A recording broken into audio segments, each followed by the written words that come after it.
Je vous ai donné un ordre, monsieur. Posez ce bâton et mettez les mains en l'air.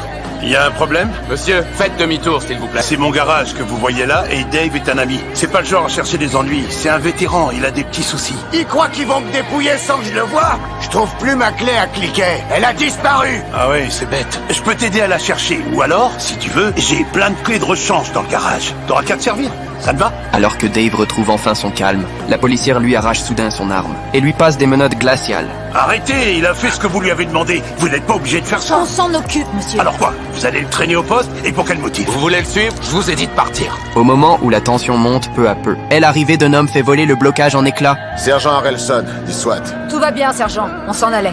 La prochaine fois que vous vous retrouvez devant un policier, vous obéissez. Compris? Tu peux me dire ce qui s'est passé, là? Comme toujours avec la police. Il harcèle un pauvre SDF, sans aucune raison. Je leur ai dit qu'il n'était pas dangereux, et qu'il voulait juste qu'on le laisse tranquille. Ils faisaient simplement leur boulot et trouveront peut-être quelqu'un pour l'aider. Dis pas n'importe quoi. Dave n'entrerait pas dans un commissariat même s'il s'était fait tirer dessus.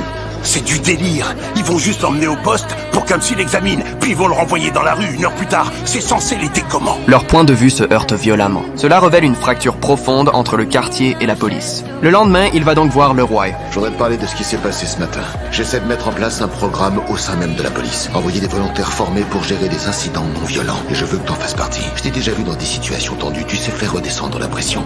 Tu gardes ton calme, surtout quand quelqu'un essaie à tout prix de te faire réagir. Je veux t'intégrer au programme, peut-être en tant que formateur. Qu'est-ce que t'en dis? Face à cette invitation inattendue, le roi refuse sans hésiter, parce que pour lui, collaborer avec la police de Los Angeles est tout simplement impossible.